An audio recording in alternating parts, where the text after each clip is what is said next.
Salut à tous et bienvenue dans ce nouvel et dernier épisode de la série Fly the Bird. Donc aujourd'hui on finit carrément notre jeu, on le finit, on le remet au propre, c'est-à-dire qu'on va remettre au propre 2-3 petits trucs et en plus de ça on va exporter notre jeu. Alors là vous voyez j'ai enlevé le fait qu'on puisse j'ai enlevé le debug, j'ai enlevé on avait aussi là des pipes qui allaient infiniment vers la gauche, ça on l'a supprimé, enfin bref on a remis notre code au propre en suivant des bonnes méthodes. On a réglé 2-3 petits soucis voilà, pour la sauvegarde et tout ça. On a fait une difficulté max aussi parce que en mettant le debug jusqu'au niveau 100, on a vu que là, niveau 100, c'était injouable. Donc on a réglé une difficulté max aussi. Et puis voilà, ensuite, une fois que notre jeu, on en est pleinement satisfait, qu'est-ce qu'on fait? Eh bien, on en crée un installeur. Voilà, on en a créé un installeur, là, pour Windows, mais pour toutes les machines, ça marche pareil. Et là, regardez, je suis dans mon disque dur, dans mes programmes, et j'ai bien le jeu d'installer, avec les contrats de licence, le désinstalleur, le splash screen, tout ce qu'il faut. Et puis voilà, j'ai l'exécutable, avec les fichiers de sauvegarde et tout. Donc, on discute un petit peu de tout ça, on perfectionne tout ça. Et puis voilà, ça met un terme à cette petite série pour avoir un jeu vraiment complet du début, donc de l'installation de GameMaker jusqu'à l'export de son jeu, jusqu'à ce que vous puissiez le partager.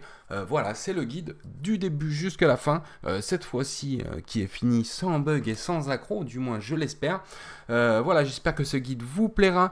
En attendant, vous pouvez vous rendre sur la Game Master Academy car je vais vous mettre un support de cours pour pouvoir avoir toutes les ressources dont on se sert dans cet épisode, c'est-à-dire GIMP, que vous voyez ici, ce magnifique éditeur d'images open source qui est une super alternative à Photoshop. On s'en sert pour créer nos images, donc je vous mets toutes les ressources et tout ça également dans un tuto écrit, donc n'hésitez pas à aller voir ça sur la Game Master Academy, tous les liens en commentaire, et sinon je vous mets les ressources dans un super Google Drive. Voilà, je vous embête pas plus, vous avez tout ce qu'il faut pour suivre ce cours, alors c'est parti, je vous embête pas plus, on se retrouve tout de suite dans le projet.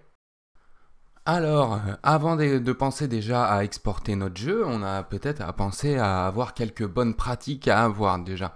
Déjà, on va parler d'un petit souci qu'on peut avoir, c'est que là, en fait, vous voyez, ces pipes-là, une fois qu'on les a dépassés, ils vont bien quelque part. Ils vont bien quelque part. Ils vont où? Eh bien, ils continuent tout leur déplacement. On va le voir en lançant ici, par exemple, le debugger. Je vais aller ici dans les instances, c'est-à-dire le nombre d'objets. On a juste notre pipe générateur qui est prêt. On a un objet collision et l'objet bird. Ok. Alors, je relance le jeu. Hop, je vais me mettre comme ça. Donc là, on a un pipe, puis 2, puis 3. Et là, vous voyez, c'est même si j'arrête, là, même après avoir perdu, là. Donc là, vous allez aux toilettes ou boire un café en attendant de rejouer. Et vous avez beaucoup d'instances qui vont se créer. Et donc, vous avez une salle qui va être calculée, qui va être générée infiniment, comme ça, voilà, en X vers la gauche, comme ça. Alors, dans un jeu qui n'est pas lourd, comme ça, c'est pas forcément un souci dans l'immédiat, mais ça peut l'être, là, si vous partez faire une pause de 10 minutes, peut-être que dans 10 minutes, quand vous allez revenir, vous allez un jeu qui va être en train de laguer à mort. Donc, c'est pas très sérieux. Et puis, il faut déjà commencer à prendre les bonnes habitudes, d'accord? Donc, les instances dont on sait qu'elles ne serviront plus jamais à rien, autant les détruire, d'accord? Donc, on va aller dans l'objet pipe et on va lui dire que quand il a dépassé comme ça, eh bien 0, on est à 0 ici, moins la taille de son sprite, eh bien on le détruit déjà, ok? Alors, on va aller dans l'objet pipe et on va faire ça à chaque étape, hein. À chaque étape, alors ici, on avait une incrémentation du score. Et ici, on va avoir vérification position pour destruction. Ok. Et ceci, ça va donc se représenter comment? On va dire si on va vérifier x qui est égal à, et est-ce qu'on met ça dans une petite variable avant pour que ce soit plus clair? Allez, on se met une petite variable. On va se créer une petite variable limite qui va être égale donc à 0, donc pas besoin de le mettre, moins sprite get width, et là c'est SPR, et on va mettre un des pipes, n'importe lequel, ils ont tous la même largeur, ok? Voilà, donc une fois qu'on dépasse la limite, donc si x est inférieur ou égal à la limite, eh bien, on va dire que instance destroy. On détruit l'objet. On détruit l'objet. Alors si on précise ici une instance ou un objet, ça va détruire toutes les instances de cet objet ou l'instance précisée.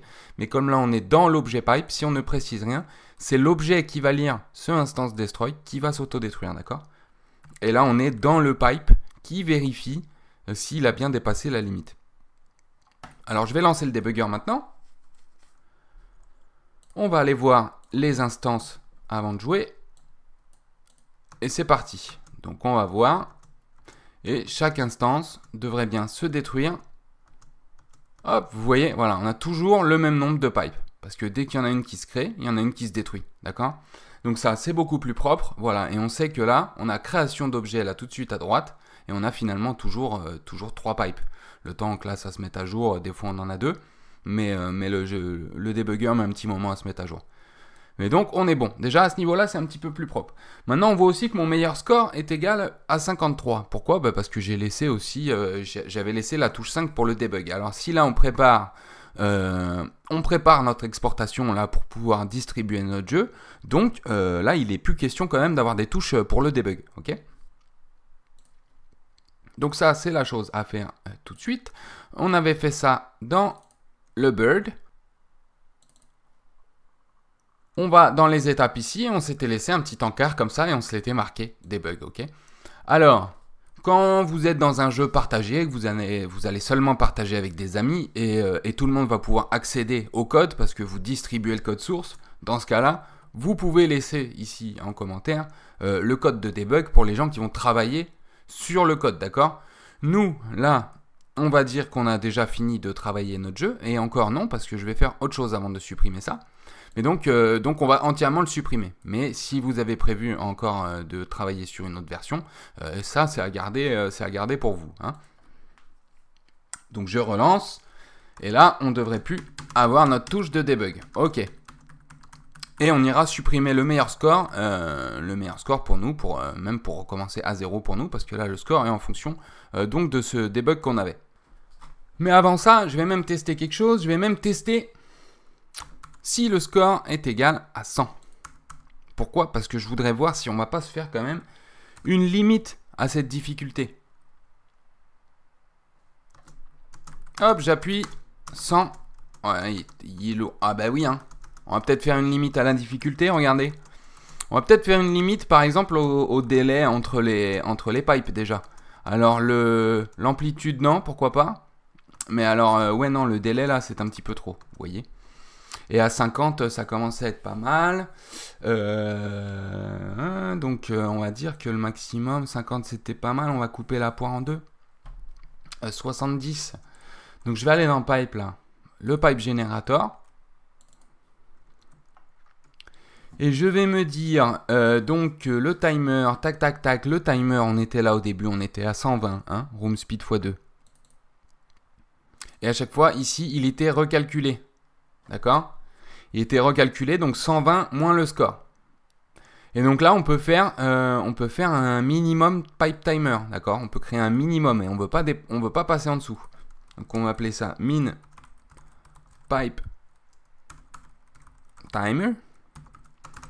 Et ça va être égal, on va dire room speed, comme ça on n'était pas loin. Room speed, et je vais le tester. Comme ça, on n'était pas loin des 50 qui étaient retirés. On va voir ça. Je vais peut-être même encore retirer 10 frames. On va essayer. J'essaye, je lance, j'appuie sur 5. Et du coup, je suis au niveau 100. Et oui, mais une fois qu'on a créé ce minimum pipe timer, là, on va peut-être aller dans alerte 0 ici. Et quand on recalcule ici le pipe timer, là, on va dire que si pipe timer est inférieur au minimum, alors on le remet au minimum tout simplement. Pipe timer est égal à minimum. C'est comme quand on avait notre maximum fall speed pour l'oiseau, d'accord? Répétition de l'alarme. Et là on va mettre limite minimum. Là, je lance. Et par contre, là, on ne devrait plus avoir ce souci. Hop, j'appuie tout de suite niveau 100. Et là, vous voyez, voilà. Ça, c'est notre maximum. OK? C'est notre maximum. Par contre, l'amplitude est quand même costaud. Et c'est assez costaud au niveau de l'oiseau aussi. Alors, l'oiseau, je pense que c'est qu'on augmente trop la vitesse de chute. La vitesse de chute de notre oiseau. Vous voyez, on fait quelques petits réglages avant de finir. Ou la gravité. La gravité, peut-être qu'on l'augmentait un petit peu trop. On va essayer comme ça.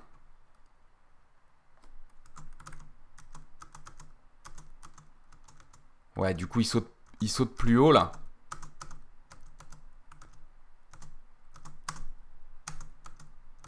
Il saute plus haut, ça reste un petit peu plus complexe. Et je vais même moins... là c'était la gravity. Et on va même influer sur la fall speed encore, un petit peu plus. La jump speed, elle était là. Et on va en mettre un petit peu plus là par contre. Je vais voir ça déjà.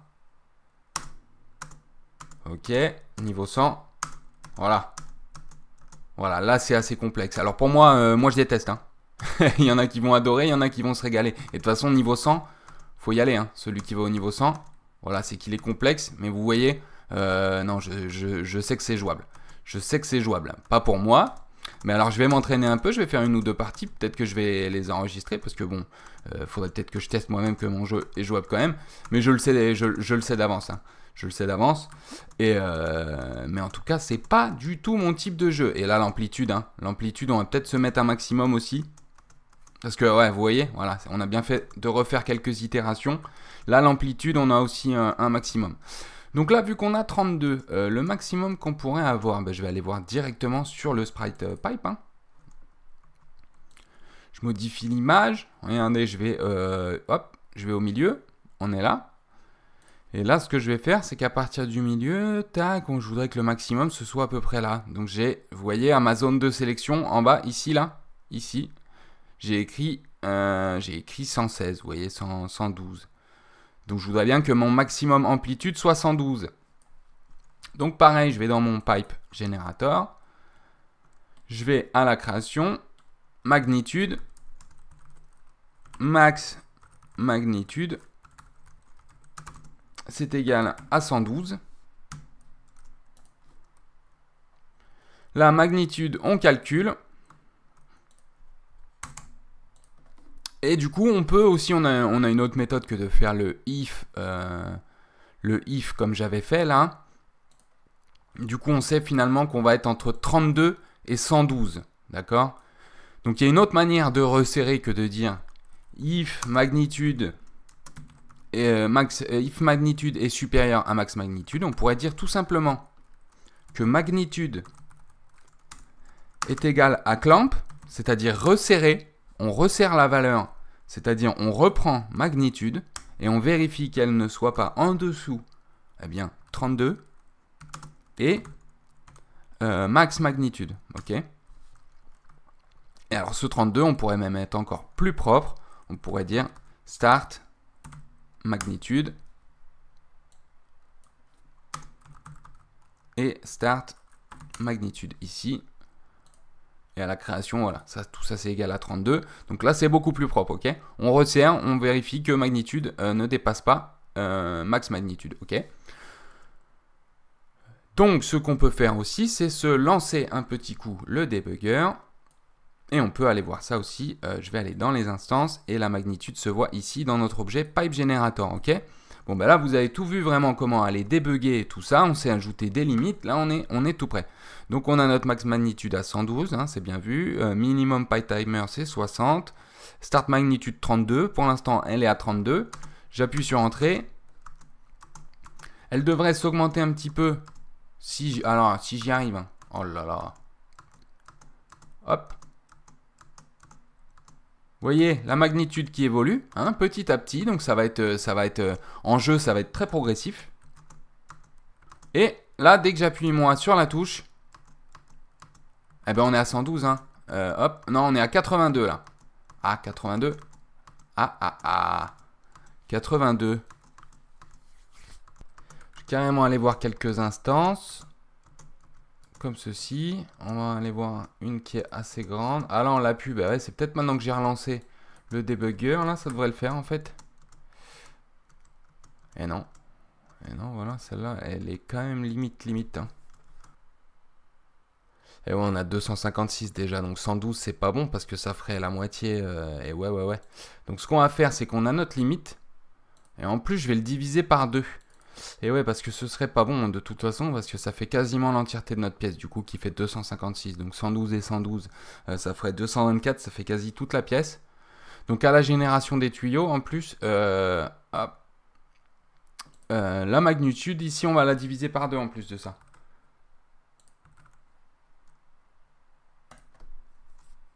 La difficulté, là, va vraiment être plus progressive. Du coup, la difficulté, ouais, là, elle se retrouve dans l'oiseau qui est très lourd. On a la vitesse quand même de génération de tuyaux, parce que là, au niveau 100, là ils sont quand même resserrés.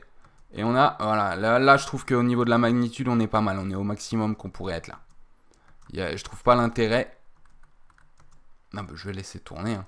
Pas besoin de rejouer. Mais là, voilà, je vois pas l'intérêt. Ouais, je vois pas l'intérêt de faire plus. Là, je trouve qu'on est pas mal. Donc là, au niveau maximum, je pense que pour les tryharders, ça suffit. Là, déjà, c'est un rythme assez chaud. Hein. Mais au début du jeu, voilà, on est quand même à la cool. Voilà, faut juste maîtriser de savoir l'anticiper pour sauter au bon moment. Voilà. On a un petit défaut au niveau du sprite vert aussi qu'on va aller régler. Puis on va aller exporter tout ça. Mais je trouve que voilà, là, je trouve que pour un petit jeu comme ça... avec le peu de temps qu'on a réussi à passer dessus, on a quand même pas mal optimisé le truc. Voilà, pour un petit jeu comme ça, je trouve que c'est satisfaisant pour vous montrer déjà l'export. Bon, moi je suis bien naze, hein. Mais là, ce que je vois surtout, je voudrais qu'on revoie le sprite vert. Le sprite vert, il est où? Regardez, hein, apparaît. On va voir un petit défaut ici, là. Ouais, le petit sprite ici, toujours, là. Le petit pixel. Et je pense qu'on va être bon pour voir l'export. Alors, on va dans les pipes, c'est le green. Modifier. Et non. On va le laisser celui-là. Il est en haut. Ah, mais il y a même les deux. Donc là, on va se prendre celui-là. Hop. Voilà. Voilà. Bon, on va dire maintenant que notre jeu est prêt pour l'export. Maintenant qu'on a fait ça, on peut donc enlever notre debug. Maintenant qu'on a nous bien tout débugué de notre côté, eh bien on enlève ça. C'est OK. On peut se refaire un ou deux derniers petits tests quand même pour être sûr. Là, ce que je vais faire même, c'est que là, je vais aller m'enlever ce score 203 là. Donc, je vous rappelle, Windows R, Local App Data, au nom du jeu. Moi, c'était quoi? Ouais, nouveau Fly the Bird. On a Best Score, je le supprime tout simplement. Comme ça, on va revoir bien si notre système de création fonctionne. Meilleur score 0. Je n'ai toujours pas de fichier. J'appuie, ok, je me fais une petite partie. Ok. Hop, allez, on va voir si ça enregistre bien. 4. Ça l'a créé. Je vais ouvrir. J'ai mon meilleur score de 4, c'est parfait. Je relance. Alors, bien sûr, les fichiers de sauvegarde ne sont pas envoyés. Hein. Ça, c'est un fichier qui est sur votre machine. Donc, la première personne à qui vous enverrez votre jeu partira sur une sauvegarde vierge, hein, bien sûr. Tout ça, je vais vous montrer même, vous pouvez changer les fichiers de destination, des sauvegardes dans votre machine ou celles des futurs utilisateurs de votre jeu. Ok, bon, mais tout ça fonctionne bien. J'ai toujours mon score de 4 qui est affiché. C'est parfait. Nous sommes maintenant prêts à exporter notre jeu.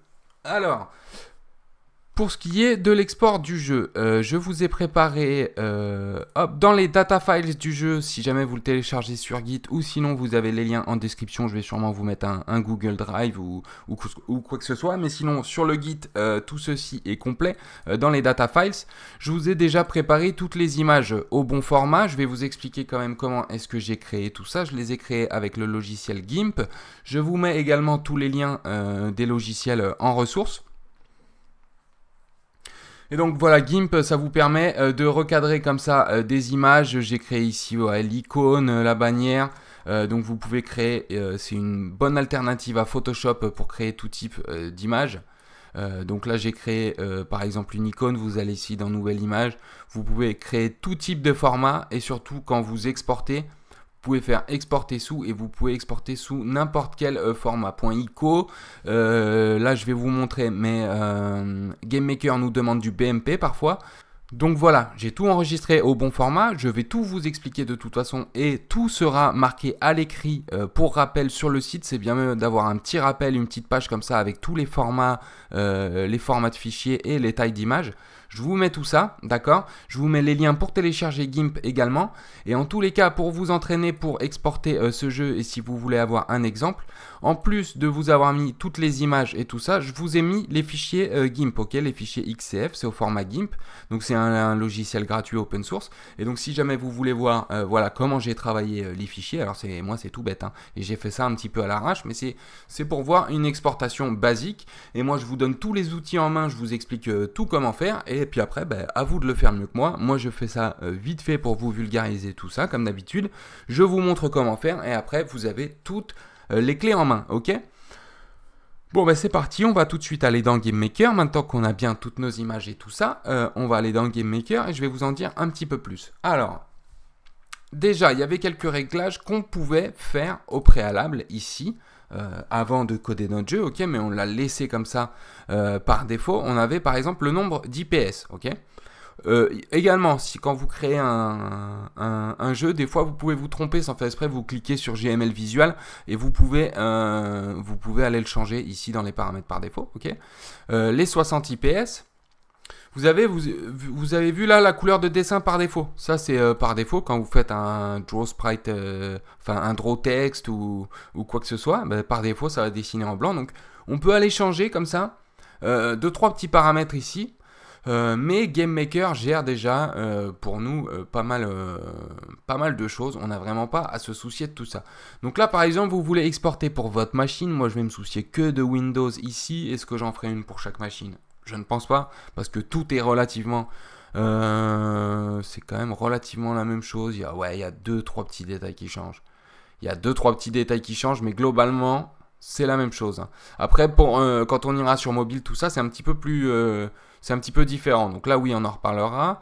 Mais après, ce qui est de Ubuntu, Mac, Linux, PC, c'est pareil, je vous dis.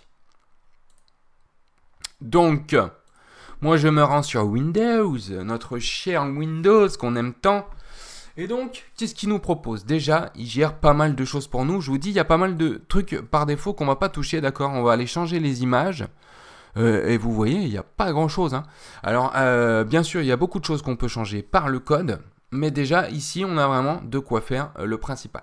Alors, ici, on a le nom d'affichage. Le nom d'affichage, ça va être sur quelques exécutables. Ça va être dans la fenêtre de l'installeur aussi, ok? Donc, nous, ça va être le jeu que j'appelle le nouveau Fly the Bird. Le New Fly the Bird. Ah oui, mais regarde ton écran. Le New Fly the Bird. Là, vous pouvez mettre un nom d'exécutable. Donc là, vous voyez qu'il prend la variable, en fait. La variable nom d'affichage. Donc, il va prendre ça, en fait, pour la remettre en exécutable. Donc, nous, ça nous va bien. Ok. C'est le nom de mon jeu. C'est le New Fly the Bird. On a la version ici. Donc ça, on reparlera du versionning. En plus du versionning que vous pouvez faire sur Git, vous pouvez en plus de ça, ici, annoter les versions à chacune des mises à jour. Société, produit, droit d'auteur, je vous laisse mettre tout ça ou pas. De toute façon, je pense que vous êtes pas sur un projet commercial, vous faites ça en amateur, je l'imagine. Si vous êtes un studio, il y a peu de chances que vous ayez besoin de regarder mon tuto sur un export de jeu sur GameMaker, ok? Donc là, on va remplir tout ça. GameMaker Game, tiens, je vais le laisser comme ça. Et là, vous voyez, on a enregistrer l'emplacement, on a nos local app data et game name. Donc là, vous voyez ici, vous pouvez gérer l'emplacement des fichiers de sauvegarde. D'accord? Donc ça, c'est assez intéressant. La marge de sommeil, c'est le temps de rafraîchissement de je ne sais quoi. Donc tout ça, je vais aller vous montrer. En fait, c'est la V5 tout simplement. Hein. C'est la synchronisation verticale. Donc on va laisser nous les valeurs par défaut. Ok. Hop. Donc vous avez toutes les infos ici sur le manuel de GameMaker. Ok, un timing à utiliser pour le rendu de votre jeu. Donc voilà, vous avez tout ça. De toute façon, tout ça, ça peut se régler par le code. Parce que à terme, bien sûr, on se passera de tout ça et on va bien sûr pouvoir tout régler au mieux par le code. Hein, pour être sûr au lancement de se lancer bien à chaque bonne résolution et tout ça. Là, on n'a pas un jeu qui mérite de se lancer en grand écran. On n'a pas un jeu qui mérite justement de s'attaquer à tout ce qui est rafraîchissement et tout ça. Mais normalement, c'est les bonnes choses à faire. D'accord, d'aller bien vérifier... d'aller vérifier quelle est la configuration de l'écran de notre utilisateur ainsi que sa configuration de clavier aussi pour pouvoir vérifier les inputs. Là on n'a qu'une touche espace donc ça va, mais quand vous êtes en déplacement ZQSD, là c'est une autre histoire. Donc tout ça c'est des choses à voir et qu'on verra par le code, ok? Mais là pour l'instant, à ce niveau là on est bon. Ici on a quelques éléments graphiques qu'on peut faire, donc là, curseur d'affichage, est-ce qu'on enlève le curseur par défaut? Donc ça vous pouvez l'enlever et aussi en rajouter un si vous avez un RPG avec une belle flèche et tout ça. Donc si vous voulez ajouter vous-même votre curseur, vous pouvez, et donc enlever le curseur par défaut. On peut démarrer par défaut en mode plein écran, on peut autoriser le passage ou pas en mode plein écran. Nous là on n'a pas mis d'input qui permettent de le faire, on n'a rien mis qui permettent de le faire, et pour l'instant ça va très bien. Ok. Donc pour l'instant, tous ces défauts nous vont bien. Tous ces réglages par défaut nous vont bien. Et bien sûr, conserver les proportions si jamais on met à l'échelle. Ça, on va le laisser. Et de toute façon, en tous les cas, il faut bien sûr le laisser. Ok. Maintenant, on va aller régler les images. Bon, c'est là que c'est important. Alors pour l'icône, je me suis rendu ici dans les data files. Et donc voilà, j'ai mon icône. Donc taille du fichier, hein, dimension. Là, je sais pas pourquoi il me dit 111 par 109 parce que c'est pas du tout ça.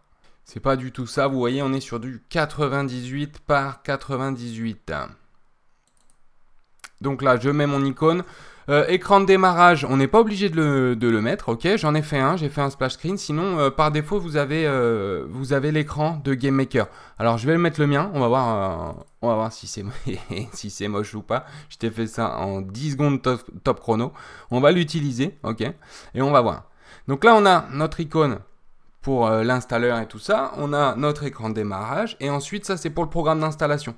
La bannière gauche et la top banner. Donc là, vous voyez, on a ce par défaut utilisé dans GameMaker. Moi, je vais me rendre dans les fichiers de mon jeu ici, dans les data files, bien sûr. Et donc, on a la banner rechargée. Left, hop, je recharge, ok. Et là, j'ai toutes mes images, hein. J'ai toutes mes images, donc là vous pouvez ajouter un contrat de licence, donc ça, ce script NSIS, c'est ce qui gère beaucoup de choses par du code finalement. Hein, vous pouvez gérer beaucoup plus de choses qu'on ne gère ici par l'interface graphique, mais pour l'instant, comme je vous ai dit, on a vraiment, déjà on est vraiment pas mal. Vous allez voir le rendu, mais là déjà on peut exporter notre jeu de manière propre. Hein. GameMaker, là déjà ils ne sont pas fichus de nous. En 2-3 clics, hop, je fais un petit OK. Je suis bien en réglage sur Windows et tout ça. Allez, c'est parti, je vais faire construire. Et on va créer un fichier exécutable. Maintenant, soit vous avez un point zip directement. Donc c'est pour un jeu léger comme le nôtre, c'est nickel. Hein. Ça irait très très bien. Mais je vais carrément en faire un programme d'installation, histoire qu'on puisse voir le plus complet. Mais pour l'instant, un point zip, ça irait, comme je vous dis, ça irait bien. Mais on va faire, allez, on le fait en installeur. Je l'exporte carrément dans les data files du jeu aussi. Comme ça, vous aurez aussi ça comme exemple. Vous avez l'installeur également.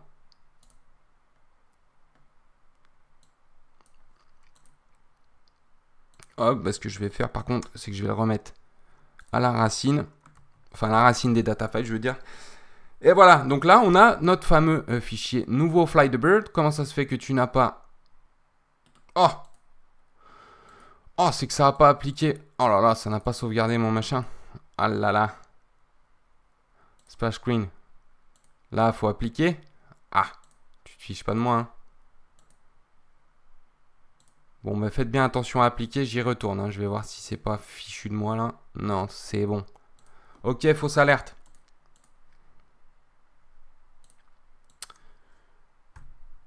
Fausse alerte, je surprime, je vous remontre, construire et créer un fichier exécutable, programme d'installation, data files. On a nouveau Fly the Bird, j'enregistre.